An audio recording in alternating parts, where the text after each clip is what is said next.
بسم اللہ الرحمن الرحیم۔ الطریقۃ العصریہ فی تعلیم اللغۃ العربیہ کے 25ویں سبق میں آپ کو خوش آمدید۔ آج کے جو سبق ہے اس کا موضوع الفعل المضارع المؤنث المفرد ہے۔ اگر یاد ہو تو پرسوں ہم نے المذکر المفرد پڑھا تھا۔ حسب سابق قاعدے کی طرف بڑھتے ہیں تاکہ سبق میں ہم نے کیا پڑھنا ہے، کن اصولوں کو ذہن میں رکھ کے پڑھنا ہے وہ ہم جان سکیں۔ قاعدے میں جو بتایا جا رہا ہے وہ یہ کہ فعل مضارع میں مؤنث کی علامتیں کیا ہیں۔ تو یہاں وہی 3 کردار دوبارہ ریپیٹ ہو رہے ہیں، متکلم، مخاطب اور غائب۔ تو متکلم کے صیغے کے لیے آپ نے کیا کرنا ہے، آپ نے حمزہ کا استعمال کرنا ہوگا، اور اس میں مذکر مؤنث دونوں برابر ہیں۔ اجلسو مرد بھی بولے گا اور عورت بھی بولے گی کہ میں بیٹھتا ہوں یا میں بیٹھتی ہوں۔ مخاطب کے لیے البتہ مؤنث میں فرق ہے، اور اس کا طریقہ کار کیا ہے کہ جو بھی فعل مضارع ہے اس کے شروع سے آپ نے، جس طرح اجلسو تھا، اصل تو ہے نا جلس یجلسو، سو ہم نے کیا کیا کہ اجلسو کی حمزہ ہٹائی اور وہاں لگا دیا تا، اور لیسو جو سین تھی آخر میں، اس کے آخر کے میں ہم نے یا اور نون کا اضافہ کر دیا، تو کیا بن گیا تجلی سینا۔ جس طرح ہم نے تثنیہ بنانے کے لیے الف نون کا اضافہ کیا تھا، یاد ہے، ہادہ ہادانی۔ اسی طریقے سے مخاطب کا اگر ہم صیغہ بنا رہے ہیں فعل مضارع میں مؤنث کے لیے جو کہ مفرد ہے، تو ہم کیا کریں گے، شروع میں ہم تا لگا دیں گے اس کے، اور آخر میں یا نون کا اضافہ کر دیں گے، تو تجلیسینا فعل مضارع بن جائے گا ہمارا۔ اور غائب کے لیے جو طریقہ کار ہے وہ یہ ہے کہ اگر کوئی آپ فعل مضارع غائب کے لیے بتا رہے ہیں، آپ نے بتانا ہے، تو اس کا طریقہ کیا ہے، آپ نے اجلسو کو سامنے رکھتے ہوئے حمزہ کو ہٹا کے تا لگا دینی ہے، تو تجلسو بن جائے گا۔ حالانکہ یہ جو تجلسو، یہ جو تا کا استعمال ہے، یہ مذکر میں مخاطب کے لیے آتا ہے، لیکن یہاں فرق ہے مؤنث کے لیے، لہذا مؤنث کے غائب کے لیے تجلسو بولا جائے گا۔ تو یہ تو ہو گئی ایک بنیادی بات جو ہم نے سیکھنی تھی۔ اس کے بعد فعل امر سے متعلق ایک ضروری بات ہمیں سکھائی جا رہی ہے۔ اگر یاد ہو آپ کو تو ہم نے پرسوں کے سبق میں امر کے بھی کچھ صیغے استعمال کیے تھے، میں آپ کو اس کی مثالیں بتا دیتا ہوں، جس طرح تھا افتح الکتاب، اقرأ الکتاب، افتح الباب، اغلق الباب وغیرہ وغیرہ۔ تو اس کی تفصیل نہیں آئی تھی، تو وہ تفصیل آج کے سبق میں ہے کہ فعل امر ہوتا کیا ہے۔ فعل امر جو ہے در حقیقت جس فعل میں مخاطب سے کسی کام کو کرنے کا کہا جائے اسے فعل امر کہتے ہیں، اور فعل امر جو ہے وہ فعل مضارع سے بنتا ہے، ٹھیک ہے۔ اب اگلی بات یہ بتا رہے ہیں کہ اس کا بنانے کا طریقہ کیا ہے، کہ امر کا صیغہ کسی بھی فعل مضارع کے صیغے کو اگر آپ نے امر میں کنورٹ کرنا ہے تو اس کا طریقہ کار کیا ہوگا، بہت آسان ہے۔ وہ کیا ہے کہ فعل مضارع کی علامت کو دور کرنے کے بعد، فعل مضارع کی علامت کیا تھی، یا تھی، یا ہے، الف ہے، تا ہے، ٹھیک ہے، اس کو ہٹا دیا آپ نے، اور اس کی جگہ آپ نے یہ دیکھا کہ یہ علامت ہٹنے کے بعد جو لفظ تھا، جس طرح نیچے اگر آپ مثال میں دیکھیں تفتحو، تو تا ہٹا دیا آپ نے، تو تف یعنی فا ساکن تھا، تو اس صورت کے اندر اول میں ہم حمزہ لگا دیں گے۔ تفتحو کا تا ہٹایا اور حمزہ لگا دی، ایک۔ نمبر 2، تفتحو میں ہا پہ پیش تھی، ٹھیک ہے، ضمہ تھا اس پہ، تو ہم نے کیا کرنا ہے، ہا کو ساکن کر دینا ہے، سائلنٹ کر دیں گے، تو کیا جملہ بن جائے گا، تفتحو سے افتح بن جائے گا، تقرأ سے اقرأ بن جائے گا۔ امید تو ہے کہ یہاں تک بات سمجھ آ گئی، نہیں آ رہی تو اس جملے کو ریپیٹ کر کے ضرور سنیں آپ۔ دوسری بات یہ بتا رہے ہیں کہ اگر علامت مضارع دور کرنے کے بعد حرف متحرک ہے، جس طرح آپ نے پچھلا لفظ پڑھا تھا تفتحو میں، اس میں تو فا سائلنٹ تھا، اب اگر سائلنٹ نہ ہو، کوئی ایسا آپ کے سامنے حرف آ جائے تو کیا کریں گے، فور ایگزامپل تقیفو، ٹھیک ہے، یہ ٹھہرنے کے معنی میں آتا ہے، یہ تقیفو، قاف میں حرکت ہے، یہ افتح کی طرح ساکن نہیں ہے، فا جس طرح اس میں ساکن تھا، بلکہ اس میں قاف جو ہے وہ متحرک ہے۔ تو اب ہم نے اس صورت میں کیا کرنا ہے کہ سب سے پہلے ہمیں الگ سے حمزہ لانے کی ضرورت نہیں، ہم اسی کو یوٹیلائز کریں گے۔ ہم نے کیا کرنا ہے کہ اسی کو، جس طرح تقیفو تھا، تو اس کے جو آخری لفظ ہے، یعنی تقیفو، فے پہ ضمہ تھا یعنی پیش تھی، اس کو کر دیں سائلنٹ، تو کیا بن گیا، تقیفو سے قف، یعنی ہم نے جو حرکت آلریڈی پہلے سے قاف کے پاس تھی اسی کو استعمال کیا، البتہ وہ جو بھی فعل مضارع ہے اس کا جو آخری لفظ تھا اس کو ہم نے سائلنٹ کر دیا، تو ہمارا یہ مقصد بھی حاصل ہو گیا۔ اگلی بات یہ جانیے کہ اگر یہی امر کا صیغہ عورت کے لیے بنانا ہو، مؤنث کے لیے بنانا ہو تو کیا طریقہ ہوگا؟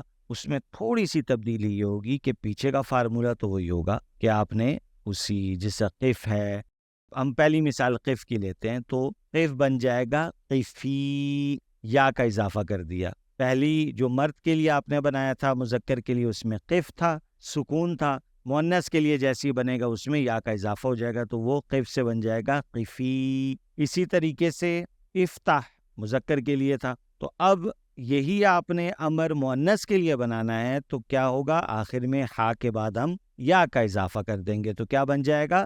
افتحی۔ تو یہ تھے کچھ بنیادی قواعد، جی ہاں تھوڑے سے کمپلیکیٹڈ تھے، ان کو اگر آپ 2-3 دفعہ سن لیں تو انشاءاللہ آپ کو اچھے طریقے سے یاد ہو جائیں گے۔ اب ہم چلتے ہیں اپنے سبق کی طرف۔ الفعل المضارع المؤنث المفرد میں جو پہلے جملے ہیں وہ متکلم کے جملے ہمیں بتائے جا رہے ہیں، جو ابھی ہم نے پڑھا ہے کہ ان کا استعمال کیسے ہوگا۔ جیسے ھذا کتاب، انا آخذ الکتاب، انا افتح الکتاب، انا اقرأ الکتاب، تو یہ ہے متکلم کے، میں کتاب لے رہا ہوں، میں کتاب کھول رہا ہوں، میں کتاب پڑھ رہا ہوں، ٹھیک ہے۔ تو پہلی بات تو ہمیں یہاں سے پتہ چل گئی کہ اس کی مثالیں کچھ ایسی ہیں کہ اب یہ جملے مؤنث بولے گی تو وہ بھی ایسی بولے گی انا، اور مذکر بولے گا تو وہ بھی ایسی بولے گا انا، تو اس میں تو کوئی فرق نہیں آتا۔ البتہ مخاطب میں جو بھی ہم نے تا اور یا نون کو پڑھا اس کی ایک عملی مثال ہمارے سامنے استاد اور شاگرد کے درمیان ایک مکالمے کی صورت میں رکھی گئی ہے، جس میں استاد سوال کر رہے ہیں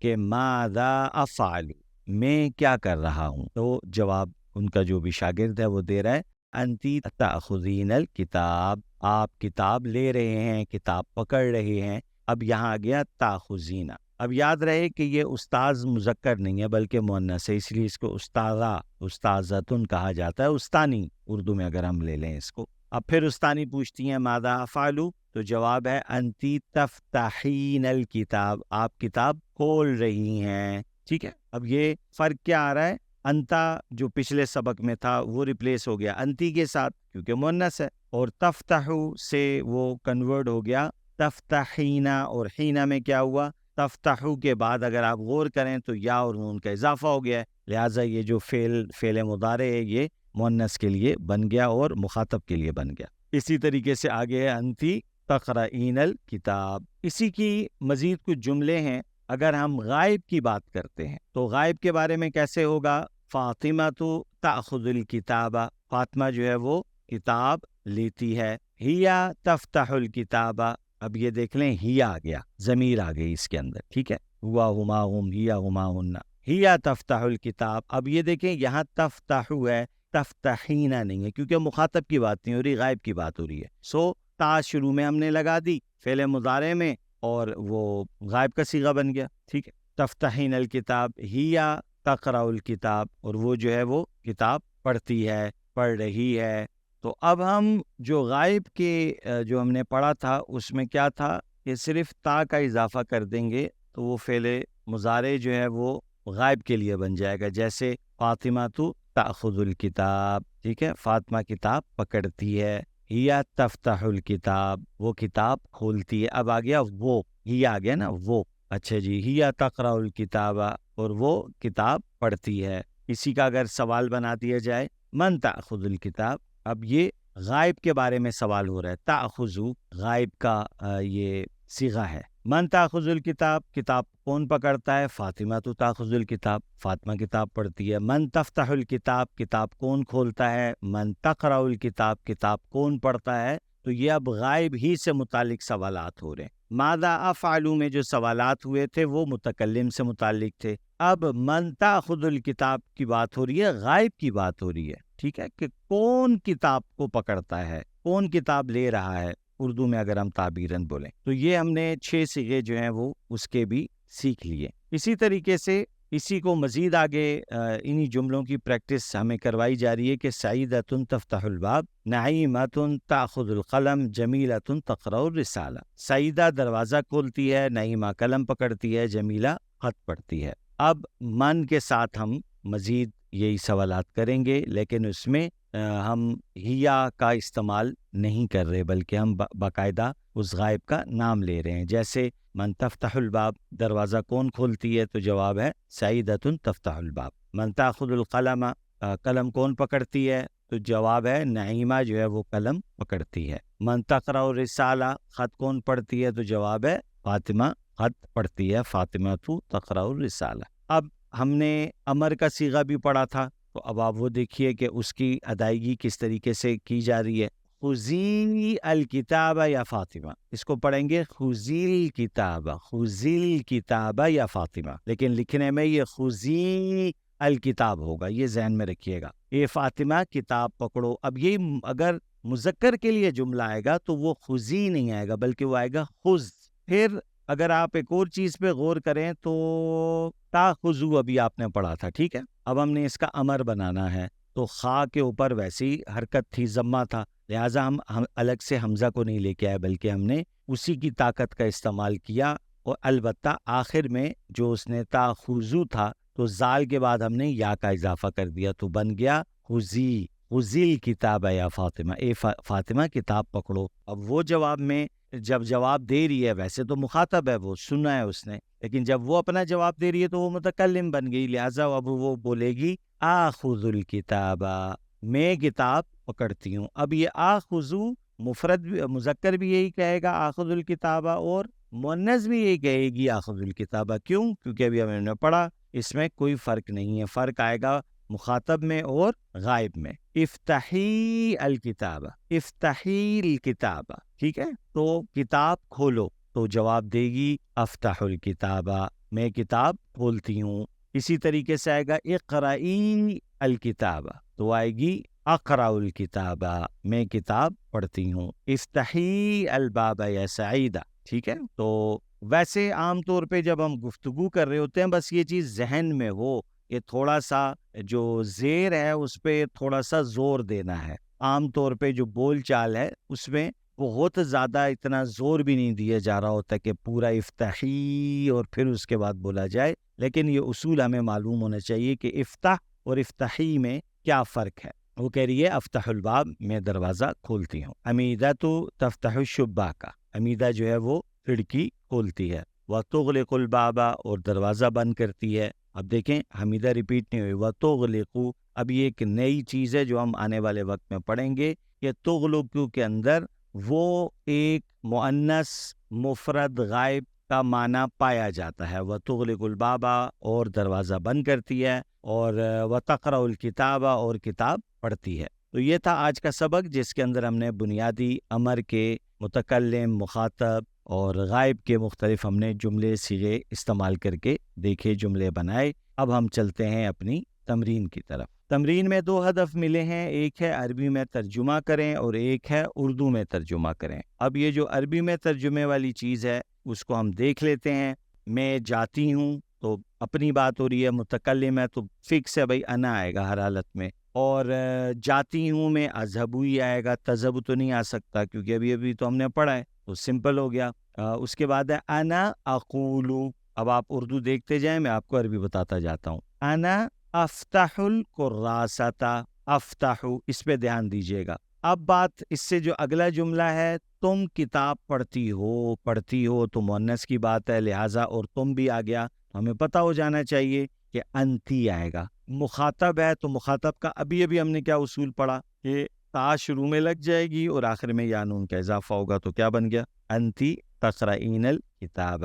اچھا جی، اس کے بعد جملہ ہے فاطمہ تو تذهب، کیونکہ یہ غائب کی بات ہو رہی ہے، ٹھیک ہے۔ زینب تأتی، یہ بھی غائب ہے۔ اذهبی یا سعیدہ، یہ امر آ گیا اور یا لگ گئی آخر میں، ٹھیک ہے۔ اذهبی، کیونکہ جو تذهب یذهب تھا تو اس میں زال ساکن تھی، لہٰذا ہم نے الف جو ہے وہ حرکت والی پہلے لگا دی، تو اس سے بن گیا اذهب، اور بے کے آخر میں ہم نے یا کا اضافہ کر دیا مؤنث ہونے کی وجہ سے، تو اذهبی بن گیا، ٹھیک۔ اسی طریقے سے پنکھا کھولنے کی بات ہو رہی ہے تو افتحی مروحۃ یا نعیمہ، اور بیٹھ جاؤ، اب یہاں بھی امر ہے وجلسی، ٹھیک ہے، اور کتاب پڑھو وقرئی الکتاب۔ تو یہ تو ہو گئے ہمارے جو ابھی اردو سے عربی بنانی تھی ہم نے، تو الحمدللہ ہماری بن گئی، اور ہم نے ساتھ ساتھ جو سبق تھا اس کی بھی دہرائی کر لی۔ اب ہے اردو میں ترجمہ کرنا ہے عربی عبارت کا، تو غور کر کے آئیے دیکھتے ہیں۔ فاطمہ تو تذهب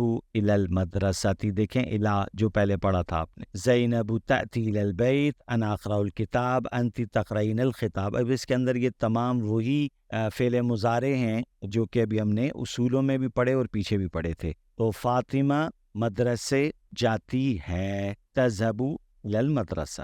زینب گھر آتی ہے، کیونکہ تأتی کی بات ہو رہی ہے۔ انا اقرأ الکتاب، میں کتاب پڑھتی ہوں۔ انتی تقرئین الخطاب، اب دیکھیں انتی، جب انتی ہو گیا تو مخاطب ہے، اور مخاطب میں وہی ہے، تا شروع میں لگے گی یا نون آخری میں لگے گی، تو کیا بن گیا تقرأ سے تقرئین الخطاب۔ خط کو تو ہم نے ابھی تازہ تازہ پڑھا ہے، خط جو ہے وہ خطاب کہتے ہیں۔ سو ہمارا یہ ترجمہ میں پورا ہو گیا۔ فاطمہ مدرسے جاتی ہے، زینب گھر آتی ہے، میں کتاب پڑھتی ہوں، آپ خط پڑھتی ہیں۔ تو یہ تو تھا آج کا سبق، اور تھوڑا سا کیونکہ پچھلے اسباق کے مقابلے میں چیزیں بڑھ رہی ہیں آگے، تو اتنی ناممکن نہیں ہوتی، انسان ہے سیکھتا ہے، محنت پوری کرے تو اللہ کرتا ہے باتیں سمجھ آ جاتی ہیں۔ اور ابھی تو الحمدللہ آپ نے نوٹ کیا ہوگا کہ کیونکہ آن لائن ہمارے پاس چیزیں آ گئی ہیں، ہم بار بار ریپیٹ کر کے سن سکتے ہیں، سمجھ سکتے ہیں، لہٰذا ان اصولوں قواعد کو اچھے طریقے سے یاد کریں، سمجھنا ہے تو بار بار سنیں تاکہ آپ کو اچھے طریقے سے ازبر ہو جائیں۔ جزاکم اللہ خیر۔ اللہ رب العزت ہمارے اس پڑھنے پڑھانے کے عمل کو اپنی بارگاہ میں قبول فرمائے۔ آپ کا قیمتی فیڈ بیک ہمارے لیے بہت ضروری ہے، پلیز وہ ضرور دیتے رہیں تاکہ اسباق میں کمی زیادتی، امپروومنٹ، یہ ساری چیزیں لائی جا سکیں۔ انشاءاللہ اگلے سبق میں پھر دوبارہ ملاقات ہوگی۔ السلام علیکم ورحمۃ اللہ وبرکاتہ۔